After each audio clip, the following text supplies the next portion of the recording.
설교 말씀의 제목이 하나님이 주시는 참 지혜입니다. 우리 온라인으로 예배를 드리는데 우리 성도들 생각하면서 또 옆에 있는 함께 예배하는 가족들과 인사하겠습니다. 사랑합니다. 축복합니다.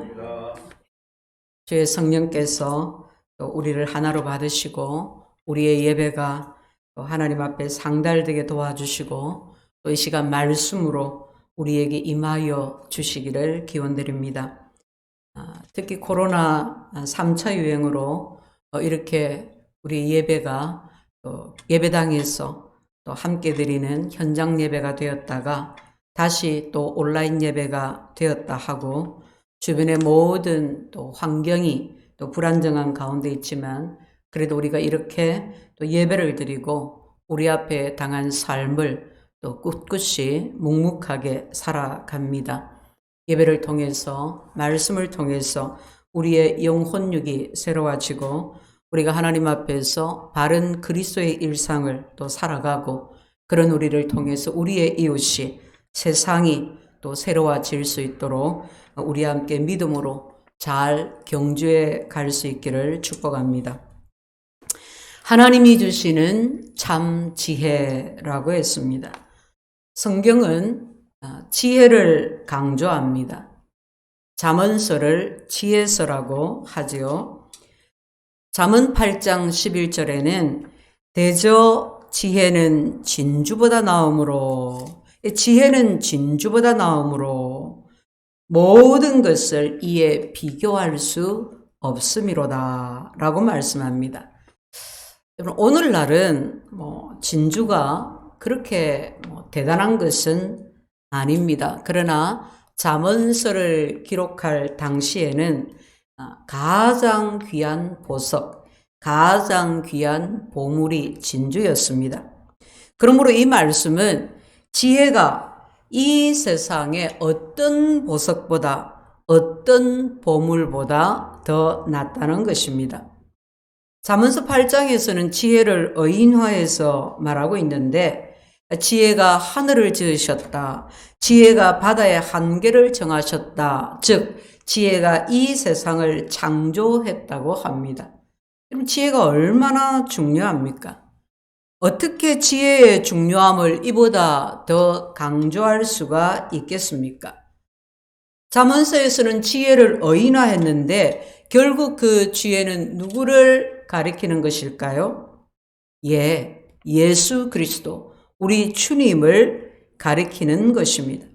얼마나 지혜가 중요하면 예수님이 곧 지혜라고 말씀하겠습니까?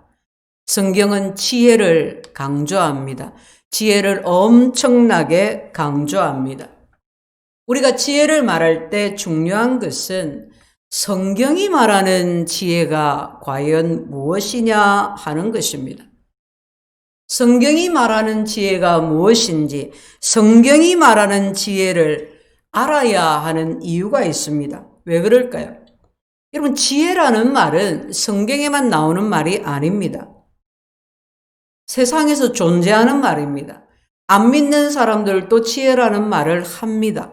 우리는 통상적으로 지혜에 대한 뜻을 잘 이해하고 사용하고 있습니다.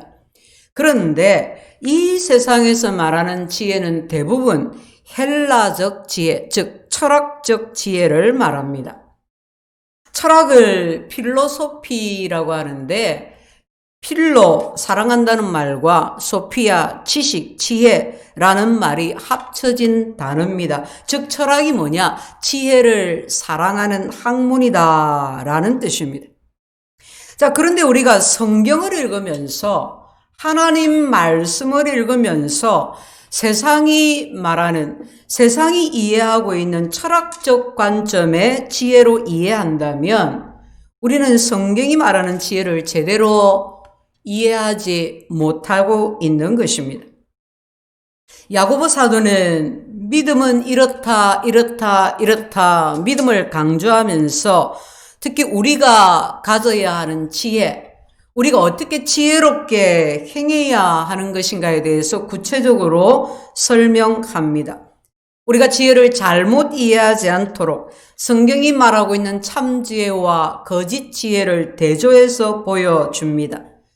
자, 하나님께서 우리에게 요구하시는, 우리가 지녀야 하는 참 지혜는 무엇일까요? 우리가 참 지혜를 알기 위해서 먼저 거짓 지혜에 대해서, 거짓 지혜와 그 특성에 대해서 먼저 살펴보도록 하겠습니다. 지혜 중에 거짓 지혜가 있습니다. 여러분 15절 말씀을 보세요. 이러한 지혜는 위로부터 내려온 것이 아니요. 지혜라고 다 지혜가 아니라는 말입니다. 모든 지혜가 다 좋은 것이 아니라고 합니다. 심지어 어떤 지혜는 우리에게 해를 끼치는 것이라고 합니다. 겉보기에는 다 지혜처럼 보이지만 사실은 세상의 지혜고 정욕의 지혜고 귀신에 속한 지혜라고 합니다. 우리는 이러한 거짓 지혜에 속지 않아야 합니다. 거짓 지혜는 어떤 것입니까? 그 특성을 14절에서 말씀하고 있습니다. 너희 마음속에 독한 시기와, 거짓 지혜의 첫 번째 특성이 독한 시기. 여러분 시기심, 샘을 내고 미워하는 것이 시기하는 거죠. 근데 가만히 들여다보니까 이 시기라는 것이 자기 중심적인, 막 자기 중심의 그 열심이 가득하니까 막 샘을 내고 미워하고, 그냥 시기도 아니고 독한 시기라 그랬어요. 열심은 좋은 것입니다. 그런데 이 열심이 자기 중심적인 것이기 때문에 문제가 됩니다. 자신에게, 자기 일에 너무 열심히 까닭에 자신의 성취가 다른 사람의 성공으로 위협받을까봐 늘 조바심을 냅니다. 누가 옆에서 잘 되는 것을 못 견뎌해요. 질투합니다. 늘 시기하게 됩니다. 본문 말씀은 지혜와 시기를 같이 연관을 지었습니다. 왜 그럴까요? 심리학자들은 지식이 많은 사람일수록 시기가 많다고 합니다. 왜 그렇죠? 남에게 지기 싫어하기 때문에 그렇대요. 우리 모두 남에게 지기 싫어하는 마음이 있습니다. 남보다 더 잘하기를, 잘 되기를 바라는 마음이 있습니다. 그런데 특히 지식이 많은 사람, 지식이 많을수록, 많이 배울수록 다른 사람 의견에 굴복하기를 싫어요. 안 받아들여요. 여러분, 그래서 전문가들, 똑똑한 사람들이 모여 앉아있으면 회의가 잘 안 돼요. 자기 주장이 너무 세기 때문입니다. 교회 안에서도 주의 영광을 위해서, 그리스도의 덕을 위해서 안건을 내고 회의도 하고 또 협의해서 또 좋은 것을 또 함께 하고 이래야 되는데, 어떤 사람에게 그의 주장보다 그의 주장에 내가 치기 싫었어, 나의 우수함을, 나의 탁월함을 나타내기 위해서 집요하게 자기 주장을 하는 사람이 있습니다.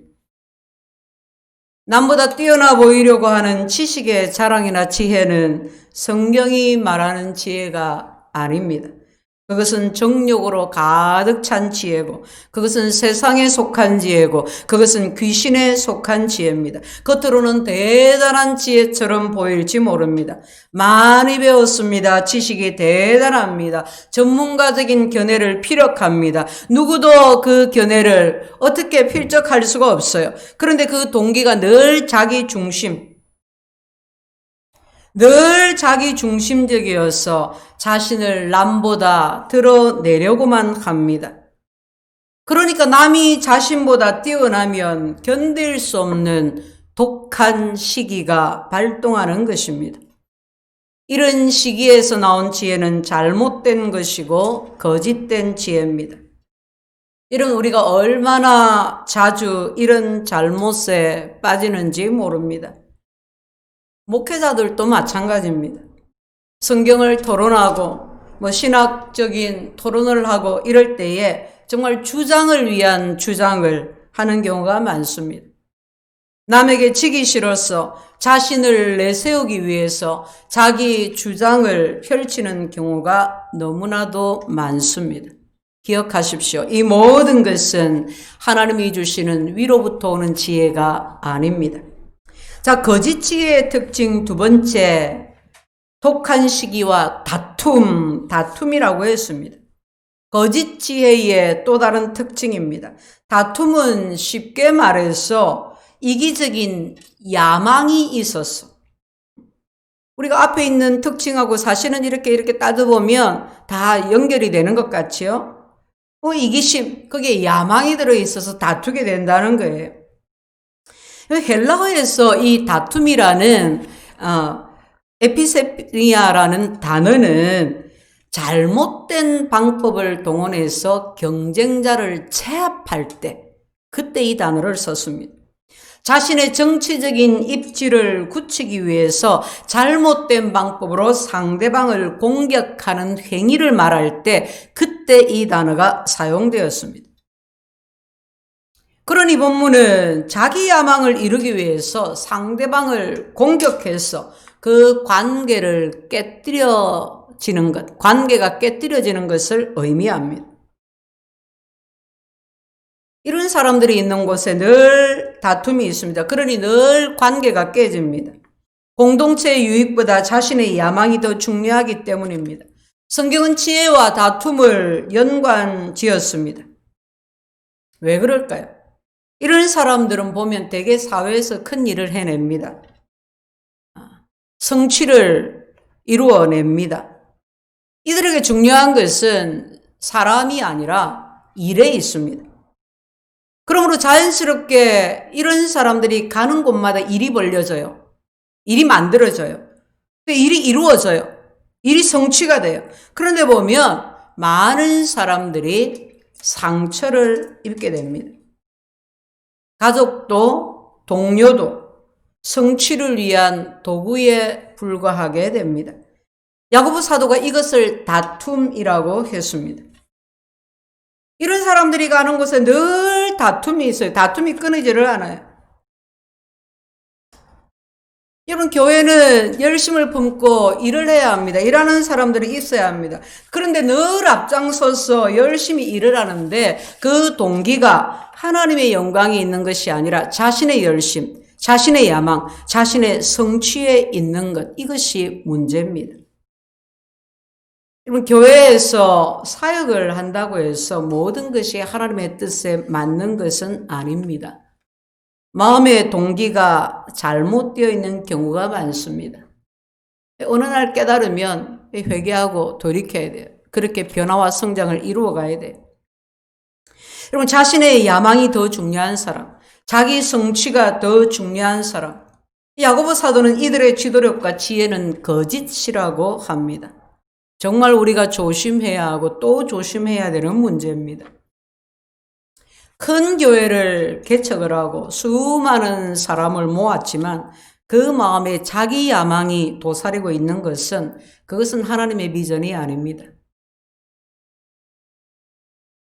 우리는 교회에서 이러한 지도력을 잘 구분할 수 있어야 합니다. 근데 사람이 또 그런데 잘 속아요. 보이는 것에 속고 열심에 속고 잘 속아요. 그렇게 하지 않으면 매력을 느끼지 못해요. 그죠? 여러분, 거짓 지혜는 대체 어디서 오는 걸까요? 거짓 지혜는 그 출처가 세 가지입니다. 15절에 이런 지혜는 위로부터 내려온 것이 아니고 땅 위의 것이고 정욕의 것이고 귀신의 것이다. 세상의 것이고 정욕의 것이고 귀신의 것이다. 여기서 세상은 우리가 그냥 사는 이 세상을 뜻하는 것이 아닙니다. 세상의 잘못된 체제, 잘못된 가치관을 의미합니다. 사도 요한은 요한 1서 2장 15절 16절에서 이와 같이 말씀합니다. 이 세상이나 세상에 있는 것들을 사랑하지 말라. 누구든지 세상을 사랑하면 아버지의 사랑이 그 안에 있지 아니하니 이는 세상에 있는 모든 것이 육신의 정욕과 안목의 정욕과 이생의 사랑이니 다 아버지께로부터 온 것이 아니요 세상으로부터 온 것이라. 세상에 잘못된 것이 뭐냐? 세 가지로 말했어요. 그죠? 육신의 정욕과 안목의 정욕과 이생의 자랑으로부터 온다. 세상이 우리에게 이와 같이 잘못된 지혜를 공급하고 있습니다. 여러분, 정욕은 몸 자체를 말하는 것이 아니라 아담으로부터 물려받은 타락한 성품과 본성을 의미합니다. 그 정욕의 특징이 뭡니까? 언제나 자기 중심적인 겁니다. 하나님도 아니고 이웃도 아니고 자기 자신이 중심입니다. 그리고 이 모든 것을 귀신이 마귀가 뒤에서 조정을 하고 있습니다. 결국 거짓 지혜는 세상과 정욕으로 마귀로부터 나오는 것입니다. 그런데 우리가 이 거짓 지혜를 잘 따라갑니다. 거짓 지혜를 따라갈 때 그 결과가 어떻게 될까요? 16절입니다. 시기와 다툼이 있는 곳에는 혼란과 모든 악한 일이 있느니라. 혼란과 모든 악한 일이 있느니라. 거짓 지혜의 결과는 혼란입니다. 모든 악한 일. 거짓 지혜를 가진 자가 교회 지도자가 되고 교회 안에서 영향력을 행사하게 되면 교회는 원래의 기능을 상실하게 됩니다. 사랑하는 여러분, 우리 모두는 거짓 지혜를 분별해야 합니다. 거짓 지혜를 버리고 떠나야 합니다. 배척해야 합니다. 자, 그러면 이제는 참 지혜에 대해서 살펴보겠습니다. 거짓 지혜를 앞서 설명하고 나중에 참 지혜를 설명하는 것은 참 지혜를 강조하기 위해서입니다. 자, 참 지혜의 특징이 뭐냐? 17절에 오직 위로부터 난 지혜는 첫째는 성결하고, 성경이 말하는 참된 지혜는 한마디로 경건한 삶을 말합니다. 세상 지혜는 지식을 강조하지만 성경이 말하는 참 지혜는 우리의 삶과 연관이 있습니다. 참 지혜는 첫째 성결하고 깨끗하다는 것이죠. 산상수훈에서 예수님은 마음이 청결한 자는 복이 있나니 라고 말씀하셨습니다. 참지혜의 특징 첫 번째로 야고보 사도가 성결을 꼽았습니다. 그것은 1순위, 2순위 그런 순서가 아니고 강조하는 것입니다. 제일 먼저 강조할 것이 성결이다 그 말이에요. 무엇이 참지혜입니까? 하나님이 주시는 지혜로운 삶은 어떤 것입니까? 그것이 바로 성결이다. 마음이 깨끗해야 한다. 삶이 거룩으로 구별되어지는 것이 지혜로운 것이다. 그렇게 말씀하고 있습니다. 참지혜는 지식이 많고 학위를 막 취득을 하고 그런 것과 아무런 상관이 없습니다.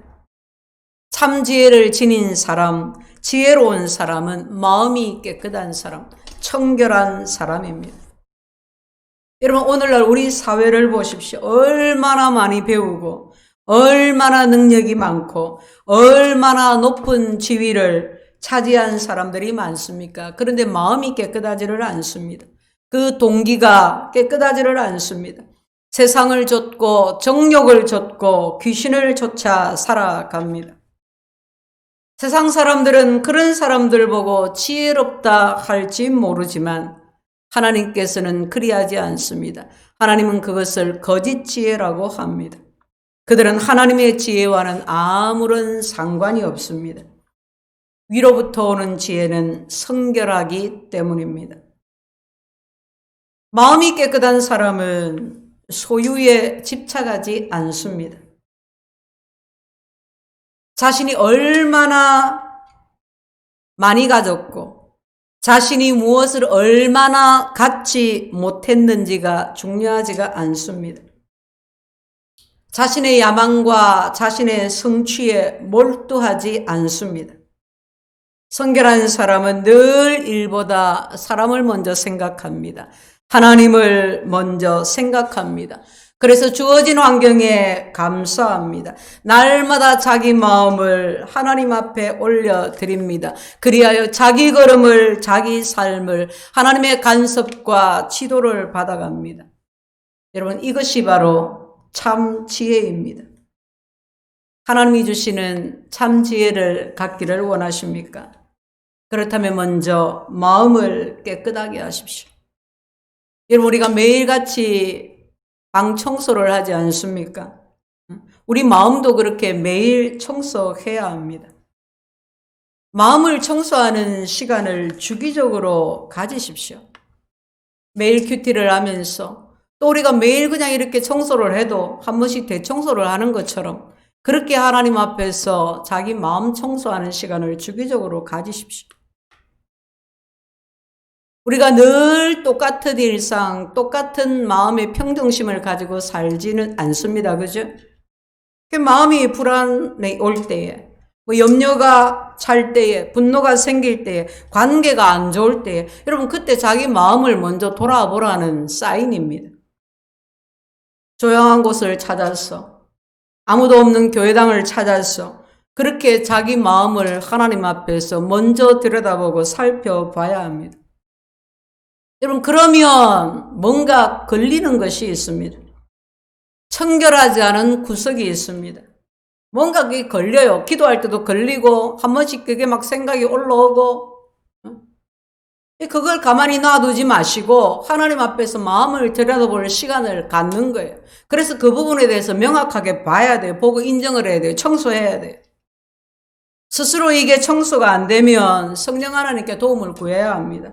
성령 하나님이 나를 도와주셔서 내 안에 이 더러운 것을 깨끗하게 청소해 주시기를 간구해야 합니다. 참지의 특성 두 번째가 화평입니다. 성결하고 다음에 화평하고, 화평은 언제나 하나됨을 추구하는 태도입니다. 참지혜를 가진 사람은 평화를 사랑합니다. 그러면 세상은 매일같이 막 다투고 내 잘났다 네 잘났다 내가 옳다 네가 옳다 이래야 된다 저래야 된다 매일 다투고 분열하고 전쟁이 일어납니다. 여러분 생각해 보세요. 누구 때문에 이런 분열이 일어납니까? 여러분 똑똑한 사람들 때문에 일어납니다. 사실 늘 싸우고 투쟁하는 사람들이 있습니다. 싸우고 투쟁하는 일에 삶의 의미가 있는 듯 보여지는 사람들이 많습니다. 그래서 보면서 사람이 너무 똑똑해. 야, 너무 저 사람 정말 똑똑하다. 난 사람이다. 아, 그런데 그가 가는 곳마다, 그가 뭘 하려고 하는 것마다 관계가 깨어져요. 분열이 돼요. 그렇다면 그가 가진 것은 가짜 지혜입니다. 위로부터 난 지혜는 화평을 추구합니다. 하나됨을 추구한다고 해서 그렇다고 잘못된 것을 눈 감아주라는 뜻은 아닙니다. 진리의 문제를 두고 다투는 것이 아니면 모든 사람과 더불어 화평을 이루는 것이 바로 하나님이 주신 지혜입니다. 세 번째 참지혜의 특성은 관용입니다. 관용. 공정하면서도 유연한 것을 말합니다. 한마디로 그냥 너그러움입니다. 너그러움. 남의 사정을 잘 헤아려 주는 것입니다. 자신의 똑똑함을 감추고 상대방의 어려움을 먼저 헤아려 주는 사람이 있습니다. 그 사람은 보면 늘 주변의 사람들에게 너그럽게 대합니다. 똑똑한 것이 지혜가 아니라 이렇게 관용한 것이 지혜입니다. 여러분 우리가 성경에 우리 아브라함의 예를 한번 보겠습니다. 아브라함과 롯이 부자가 되었어요. 조카 롯이 어떻게 부자가 되었을까요? 순전히 아브라함이 돌보아주고 아브라함이 산업을 같이 이루고 또 도와주고 아브라함이 그 재산을 떼어주고 여러모로 도와주었기 때문입니다. 그런데 이제 두 사람이 산업이 너무너무 잘 되어서 한 곳에서 같이 있을 수가 없어요. 두 사람의 양떼가 너무 많아져서 함께 있을 수가 없게 되었어요. 그래서 삼촌인 아브라함이 제안을 합니다. 롯아, 봐라. 동쪽은 이 땅이고 서쪽은 이렇고 네가 좌하면 내가 우하고 네가 우하면 내가 좌하겠다. 선택권을 롯에게 먼저 주었어요. 동쪽 땅은 비옥한 땅입니다. 딱 봐도 이 땅은 비옥해요. 양을 잘 먹일 수 있어요. 뭘 해도 되는 땅이에요. 근데 서쪽 땅은 척박한 땅이에요. 그러면 삼촌이 고향 땅을 떠나서 새로운 곳으로 갈 때 자기를 거둬주고 함께 동행시켜주고 삼촌이 돌봐주고 키워주고 산업도 일구게 해주었으면 어떻게 해야 합니까? 아이고 삼촌이 먼저 선택하세요. 그런데 딱 보니까 동쪽이 너무 좋아. 그래서 정말 그렇게 해야 되는데 도의적으로는 그렇게 해야 되는데 그렇게까지는 못하겠어. 뭐 그럴 수 있어요. 그러면 땅을 동서로 나눌 것이 아니라 뭐 반반씩 남북으로 나누자 하든지 둘 다를 어떻게 뭐 고려하는 어떤 대안을 찾든지 그러면 될 텐데 롯은 그렇게 안 했습니다. 네가 좌하면 내가 우하고 네가 우하면 내가 좌하겠다니까 딱 동쪽을 택합니다. 소돔과 고모라가 있는 비옥한 땅을 택했습니다. 이제 롯이 소돔과 고모라 땅으로 이사를 합니다. 이후에 어떻게 되었습니까? 소돔과 고모라의 연합군이 전쟁을 일으켜서 롯의 재산을 다 갈취해가고 롯까지 다 잡아갑니다. 이런 소식을 들을 때, 이런 형편을 맞았을 때 여러분이 아브라함 입장이라면 어땠을 것 같습니까? 아이고 우리 조카가 어려움을 당했구나. 발을 동동 구르면서 뭐 걱정하고 또는 앞뒤 안 가리고 막 구하러 달려갈까요? 아니면 지가 선택한 거니까, 지가 선택해서 고생하는 거니까 고생 좀 해봐야 된다. 그렇게 두고 볼까요? 여러분 아브라함은 어떻게 했습니까? 아브라함은 자기 집에서 기르고 훈련한 318명을 데리고 롯을 구하러 갔습니다. 하나님이 함께 하실게 망정이지. 여러분 그냥 전쟁을 벌였다면 이거는 질 수밖에 없는 환경입니다. 질 수밖에 없는 환경에 목숨 걸고 자기 모든 것을 걸고 조카를 구하러 간 것입니다. 성경은 이것을 두고 관용이라고 합니다. 세상에서는 관용을 보이면 바보같이 보입니다. 그냥 허허실실 바보로 취급을 잘 당합니다. 관용을 보이면 손해라고 합니다. 야, 그렇게 한다고 해서 뭐 인정해주나 알아주나? 그죠? 그러나 관용을 보인 아브라함은 망하지 않았습니다.